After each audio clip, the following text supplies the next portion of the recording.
Hello everyone, Weather Jamaica here. Welcome to this updated video on the weather across Jamaica and the rest of the Caribbean. It is Wednesday evening, July 31, 2024. Now before we jump into it, please ensure that you guys like the video. I'd really appreciate it if you guys get this video up to 100 likes. If you don't know by now, that's how the YouTube algorithm works. We all like the video and then the YouTube algorithm pushes the video out to more persons who are in the path of these tropical systems so we can keep everyone safe, especially during the peak of Atlantic hurricane season, that's August through to October. Share this video with your friends, your coworkers, your relatives, and even your church brethren, and subscribe if you haven't yet done so. Leave a comment down below letting me know what that's been like in your area recently. Also, feel free to ask any other related question that you might have about the future of the weather in your specific area. Alright, so considering that it's the last day of July, it is only natural to start talking about what was predicted for the month of July and if it actually verified, and then we give you the outlook on what's to come during the month of August. So if we take a look back at the video that was posted on the last day of June for what the weather would have been like in July, if we look here at this map from the CFS, it actually forecasted some amount of a rainfall increase across portions of the Caribbean. The Bahamas right there is represented by the greens that we know represent some amount of above normal rainfall. And yes, we could say that verified in a way considering the tropical waves that affected us after Beryl right here across Jamaica. Not to mention the numerous tropical waves as well as the current tropical wave that's affecting portions of the Leeward Island. So I guess we could say that yes, it verified in somewhat of a way. But what is being forecasted for the month of August? If we have a look right here at the CFS that we know is the climate forecast system, we can see that for this time period, that's August, we can definitely see the rainfall that's expected right here across portions of the Caribbean as represented by the greens. Jamaica right here definitely going to be getting in on some above normal rainfall, and we can see it right here represented by what we see on the key on the right. That is going to be a bit above normal. We know white represents average rainfall, so we'll take it as long as there's not much in the way of flooding taking place. But will it actually happen? Do the other models actually have consensus or agreement with what the CFS is showing? This is the CANTIPS, and we can see that yes, there is above normal rainfall that's expected across Jamaica and the rest of the Caribbean as represented by these darker greens, even some spots of blues within there as well. Even the NMME model showing the above normal rainfall in the green, stretching all the way from the Eastern Caribbean to the Western Caribbean. It's going to be interesting to see if it unfolds. Even the CARICOF, that's the Caribbean Climate Outlook Forum, is showing above normal rainfall as represented by these blue colors, as you can see by the key on the bottom. The blues represent above normal rainfall, and we're seeing even more above normal rainfall in store for sections of the ABC Islands, northern Venezuela, section of Jamaica as represented by the darkest blues right here on the key.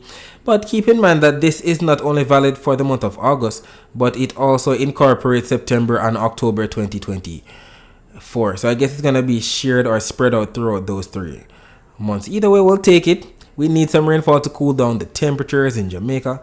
We just don't want the rainfall to do much damage at all. Alright, so considering that it is the last day of July, we're heading into the month of August. And as usual, we start to see a ramp up in activity as soon as August begins with the numerous tropical storms or hurricane activity. And then we know it peaks out in September. And then it goes down in October, November, and so on. So get yourself ready. We're about to enter the peak of hurricane season. It's only a matter of time before we start to see numerous code yellows or code oranges on the National Hurricane Center's page, or numerous things to track on the supercomputer models that so many persons love to look at. So we saw that for July we had more of the tracks that were usual for that time of month or for that time of year across portions of the Caribbean, into the Gulf of Mexico, across the Leeward Islands, maybe into portions of the Bahamas and the eastern United States. But for August, we see a switch up. Yes, the directions are still the same, but we see even some yellows and oranges in there, some reds, which increases the chances of where these systems will definitely go. Definitely affecting portion of the Eastern Caribbean first, stretching all the way across the Western Caribbean to the Gulf of Mexico. Some of these systems that don't curve out to the east of the United States, definitely heading into portion of the southeastern United States. So it's gonna be interesting to see exactly what unfolds during the month of August across the Atlantic. Hopefully it is not as bad as predicted. And if we take a look at this map that shows where we've had tropical storms form for the first 10 days of August, keep in mind that this is showing records from 1850 to about 2009. All of these red dots represent where tropical storms have formed, and we can see that the main development region right here between Africa and the Caribbean, definitely very busy. We know all of these having to do with the numerous tropical waves coming off of Africa and then pushing westward, some of which develop into tropical storms, then eventually hurricanes, or maybe even decreasing in intensity, making it back down to tropical depression or tropical wave status. Either way, considering that there's a lot of warm water to work with, I doubt that most of these systems will be dying down at all. Either way, please ensure that you all stay prepared. And speaking of the warm waters, here they are. These are the very latest as of July 30, considering that today is July 31. And we can see that the waters are still above normal across the Caribbean and the main development region where we usually have the development. You can see the yellows, the gold, the oranges that represent way above normal sea surface temperatures.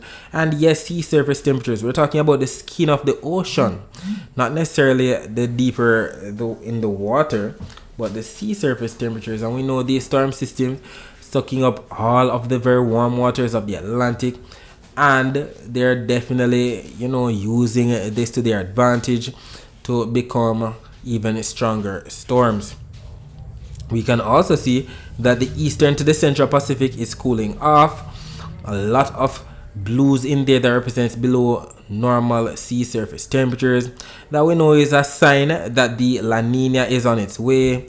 La Nina is basically where we have cooler waters across this region that causes less thunderstorms to be forming and thus causing little to no wind shear across the Caribbean that we know tears these tops of these thunderstorms off. So it's definitely going to be in the favor of the Atlantic in terms of where the bad weather is focused, and we've already had that with Beryl, considering that Beryl came at a time when it was neutral conditions, not El Nino, not La Nina, but neutral, and we're heading to La Nina, so it's going to be even more robust across the Caribbean in terms of bad weather.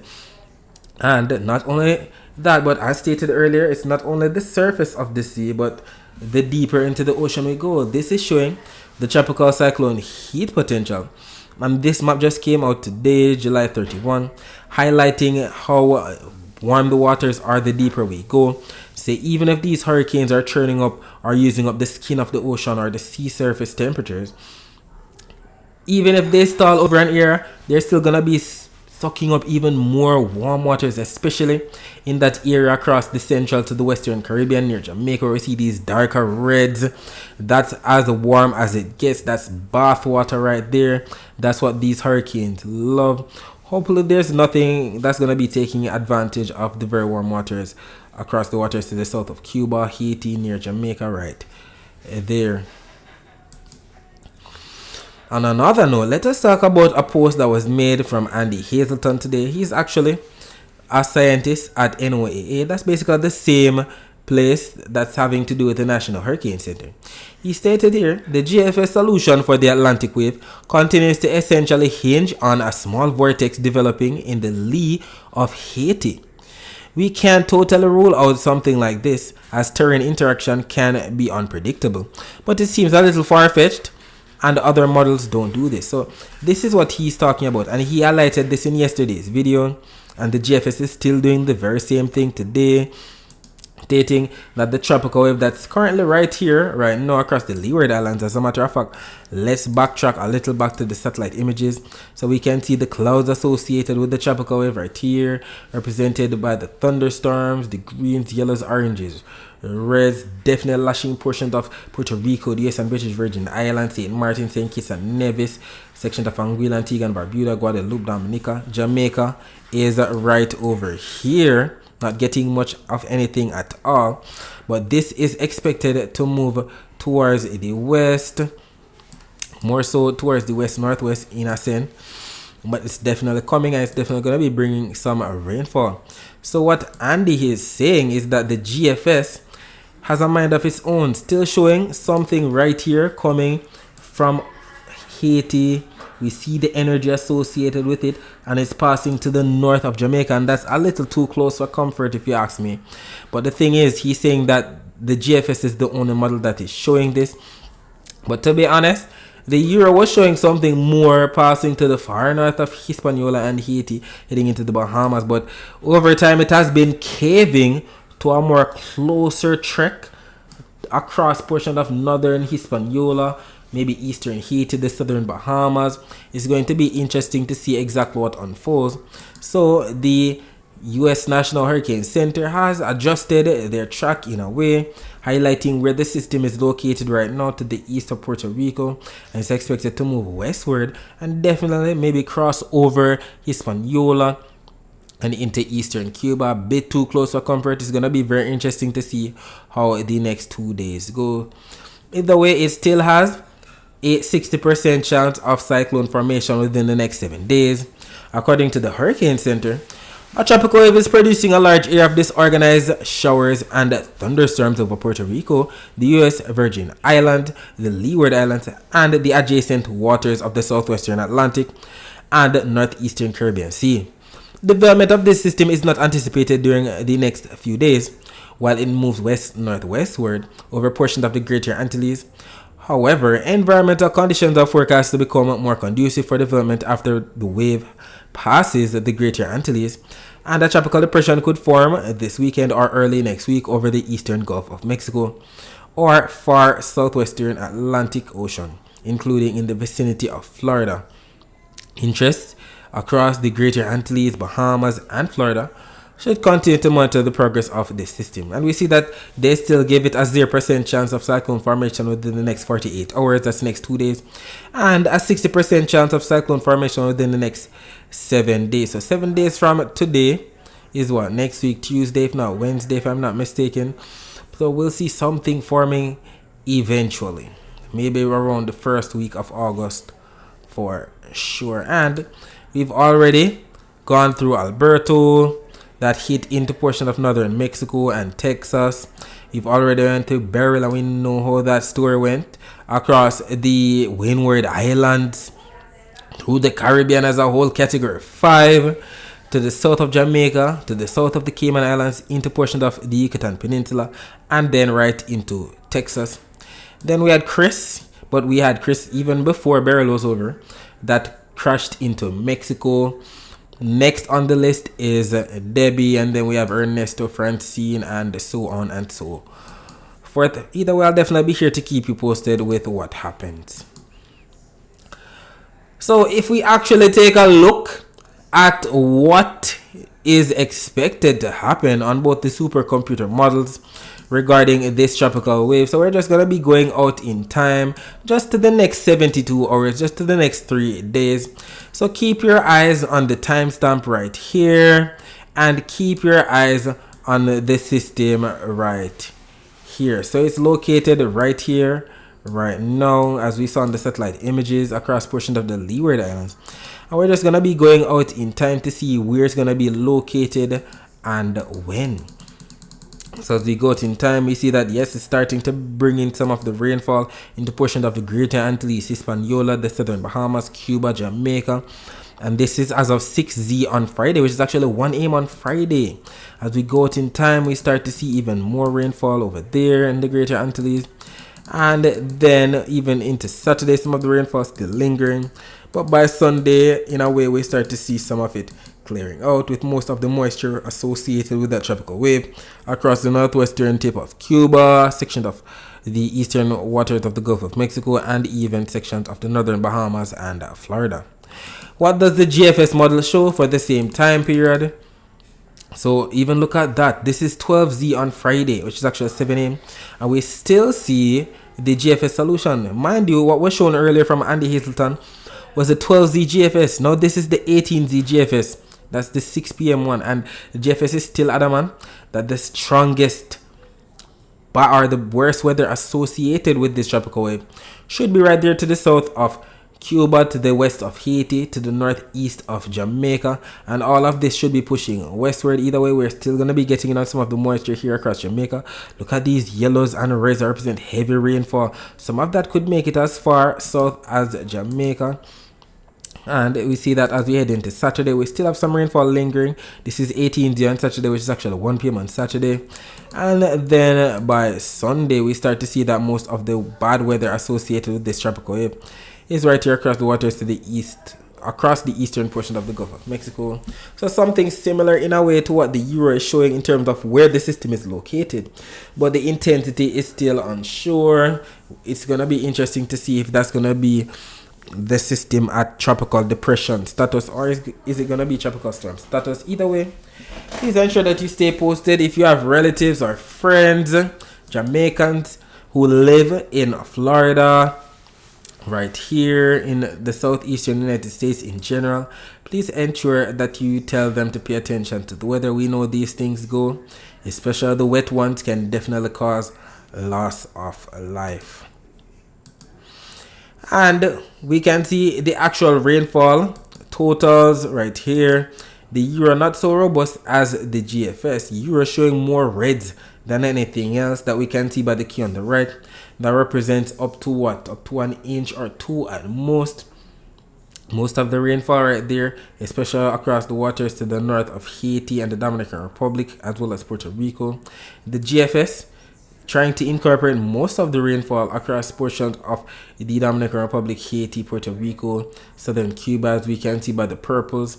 That represents up to 3 inches of rainfall or more.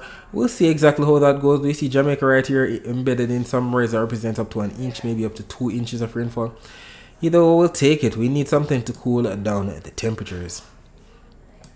If we take a look at the surface map of the Atlantic for this evening, we can still see that the entire Atlantic basin is being dominated by a ridge of high pressure that we know is responsible for sending all of the easterly trade winds across the main development region into the Caribbean. We can see the line associated with the tropical wave that we just mentioned across the Leeward Islands right here. Another tropical wave right here to the southwest of the Cabo Verde Islands, close to the coast of Africa. And if we take a look at the visible satellite images of the Atlantic before the sun went down, we can see the clouds associated with that tropical wave right there affecting portions of the Leeward Islands. We can also see the clouds associated with the other tropical wave right there to the southwest of the Cabo Verde Islands. And we can also see numerous clouds squashed to the south of the main development region associated with the intertropical convergence zone. The intertropical convergence zone, as you know, is where the air from the southern hemisphere meets the air from the northern hemisphere, and then we have a lot of rising air showers and the thunderstorms taking place in that spot, all of which usually moves towards the west with the amount of rainfall affecting portions of northern South America. We can also see clouds associated with another tropical wave, definitely lashing portions of Central America. This is normal. Sections of Guatemala, Nicaragua, Honduras, Costa Rica, they're used to it. Either way, we'll be talking more about the rest of the Caribbean to the later on. Let us focus our attention on the prediction that was made in yesterday's video about the weather across Jamaica for today, Wednesday, July 31. It was stated that afternoon rainfall would have affected sections of some western parishes in Jamaica on Wednesday. And we know western parishes, we're talking about those parishes in the county of Cornwall. So, Hanover, St. James, Trelawney, Westmoreland, St. Elizabeth, and it's only sections of some of these parishes, not all. And what ended up happening? A post was made here on our Twitter page during the afternoon. Keep in mind that these posts aren't only made here on our Twitter page, but on our Instagram page at weather.jamaica, on our TikTok page at Weather Jamaica, and on our Facebook page at Weather Jamaica 876. So if you have one of those social media platforms, please ensure that you follow us there as we make posts throughout the day that you can't afford to miss. So we saw the infrared satellite images that were posted, and they highlighted clouds bring some isolated thunder showers. The section of some western parishes, so definitely sections of northwestern St. Elizabeth, Westmoreland gotten on the action as well, and we gotten on some overcast skies across sections of Hanover and St. James as well. So that indeed confirms the rainfall across western Jamaica, but clearly eastern and central Jamaica didn't receive much in the way of anything. If we take a look at See Jamaica's YouTube channel, live camera of the Kingston Harbor at about 1:29 p.m. we can see that it was a generally sunny day. Fair in general, see some clouds right there over the hills of St. Andrew. Nothing too serious at all. This was what was predicted. By the way, if you'd like to see more live streams like this, just go over to See Jamaica's YouTube channel. If you don't know by now, we have a partnership with that channel. They show live streams like this of the Kingston Harbor, the City View, Halfway Tree Crossroads, and even the Bagua Gorge. If we take a look at the visible satellite images of Jamaica before the sun went down, we can see what took place. We had the low level flow of clouds building, and then during the afternoon we had the diurnal convection, all of these clouds becoming mid-level rain clouds, if not upper level cumulonimbus clouds. And then as usual, the upper level winds were blowing those high cold cloud tops off towards whichever direction it's blowing. So it looked as if it was blowing the high cold cloud tops off towards the east, but we definitely had some isolated thunder shower activity across sections of western Jamaica for the most part. If we take a look at the latest infrared satellite images, as a matter of fact, let's reload these images that we have the very latest to see what's happening right now. So we can see that as of right now, not much taking place. This is the image as of 15 minutes past the hour, and 15 minutes past the hour, that's what, 15 minutes ago at 8:15 p.m. and we don't see much taking place. We can definitely see the stars out tonight with clear skies. Unfortunately, the radar from Cuba still glitching out, showing July 26th. So we have to be using the Guantanamo Bay radar. Not seeing much happening across Jamaica right now, but we do see some rainfall right there off the western tip of Cuba. If we take a look at the Cayman radar, we don't see much happening across western Jamaica at all. Just some isolated shores right there to the south of the Cayman Islands, as well as to the west of there. If we take a look at the latest live image from See Jamaica's YouTube channel showing the crossroads cam, don't see much taking place. Persons and vehicles going about their business. Definitely gonna be a fair night. Not much in the way of bad weather at all. If we take a look at the temperatures right now, we can tell we have 82 degrees Fahrenheit in Montego Bay, 84 degrees Fahrenheit in Kingston. And you can do the math yourself. Here's the thermometer. 82 degrees Fahrenheit is what, about the same as 28 degrees Celsius if I'm not mistaken.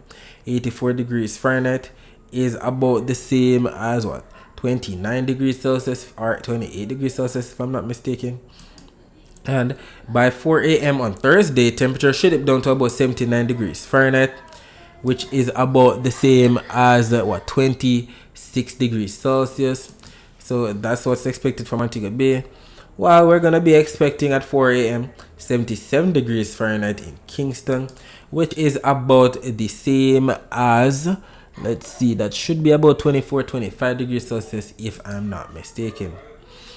As it relates to the temperature forecast for tomorrow, this map from the GFS is showing 18Z on Thursday. When you calculate that, that's 1 p.m. on Thursday, and we can see Jamaica right here embedded in some gold colors. That represents what, 1 to 2 degrees Celsius above normal temperatures. I don't know the normal temperatures for the month of July. Well, we're not in July anymore. We're in August. So I guess we could say we're still getting something similar to what we get in July. It's not that far at all. Maybe 90.9 degrees Fahrenheit, rounding it off to 91. Either way, still 32.7 degrees Celsius, 32.56. And considering that the forecast is for 2 degrees Celsius above normal temperatures, we should be receiving anywhere from 32 to 34 degrees Celsius at most for Jamaica's temperature on a Thursday. Also, as it relates to the Saharan dust, we're pleased to announce that we're not getting in on much of a vigorous plume at all. We know the vigorous plume of dust is represented by the darker shades of brown, and we see the darker shades of brown right there across Africa. Either way, all of this is still pushing from east to west, all courtesy of the ridge of high pressure across the northern portion of the North Atlantic.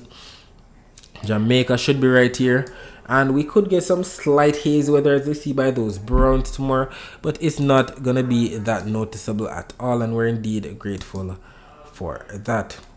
As it relates to the wave forecast for tomorrow, it makes sense that the highest waves are where the tropical wave is going to be, right there to the north of the Caribbean in general. That's where the choppiest seas are gonna be. That's where the highest or the strongest winds are gonna be. We see the yellows in there that represents up to 25 knots, while the rest of the Caribbean averaging anywhere from 10 to 20 knot winds, and the wave heights in the blues, the lighter blues to darker blues, that represents anywhere from 0.5 of a meter wave height to 1.5 meter wave height. But as relates to the wind forecast for Jamaica, we can see that for the most part, yes, the winds will be coming in from the east, some of the winds even curving inland, and we can also see that the air is going to be piling up again across sections of some central and western parishes. Some of this rainfall could definitely come off of the sea to affect sections of St. Thomas and Portland. So yes, we're going to be having some clouds building again in the interior section of the island, especially during the afternoon hours after we've had that daytime heating. That diurnal convection is imminent, and with the upper level winds for tomorrow coming in from the northwest, it could favor some of these thunderstorms and overcast skies, especially across sections of some southern parishes especially. So let us take a look at the breakdown. So this map from the GFS is showing 3 p.m. Eastern Standard Time, which is actually 2 p.m. Jamaica time, and we do see the blues that represent rainfall across eastern, central, and western Jamaica on the GFS, as well as on the Euro model right there.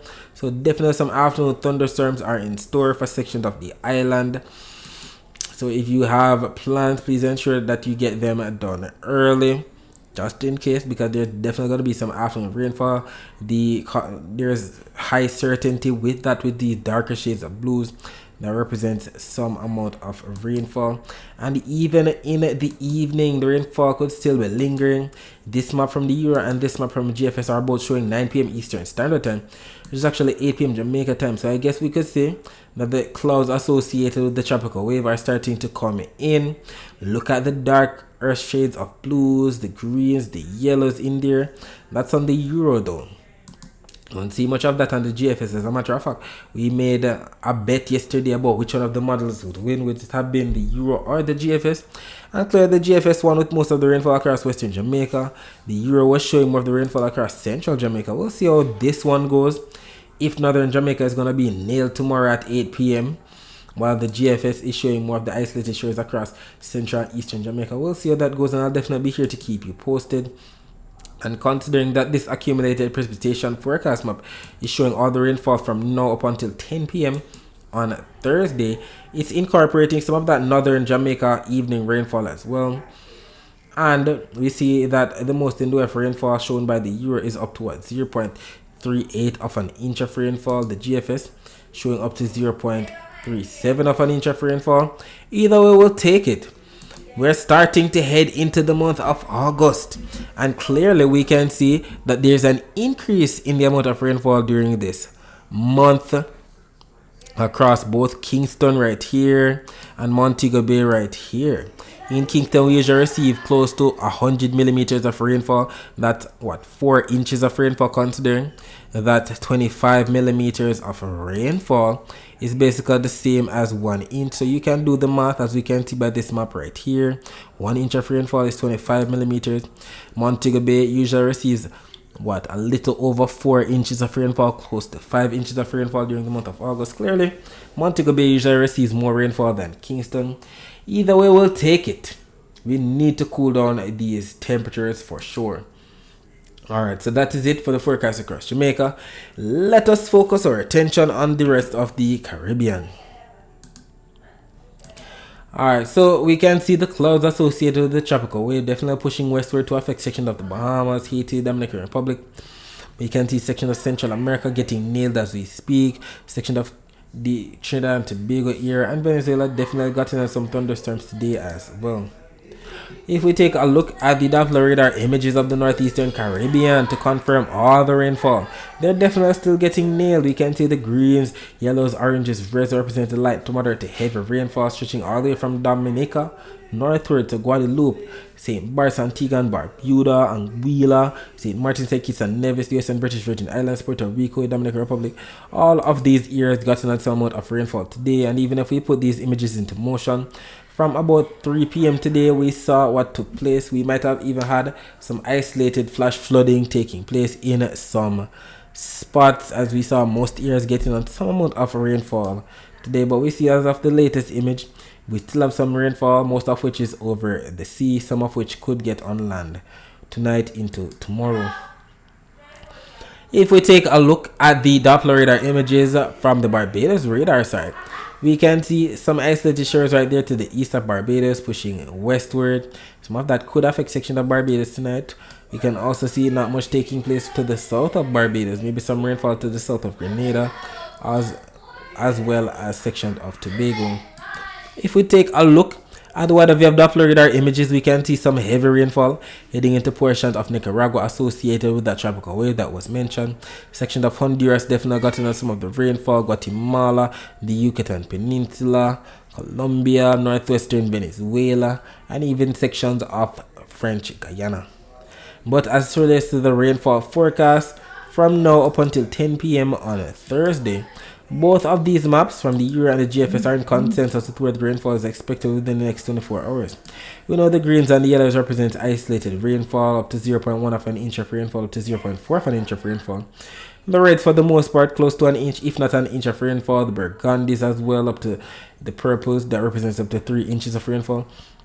And there's definitely some amount of rainfall anywhere from Florida eastward, so Cuba, the Cayman Islands, Jamaica, Haiti, the Dominican Republic, Puerto Rico, the Leeward Islands in general, section of the Bahamas, Turks and Caicos right there.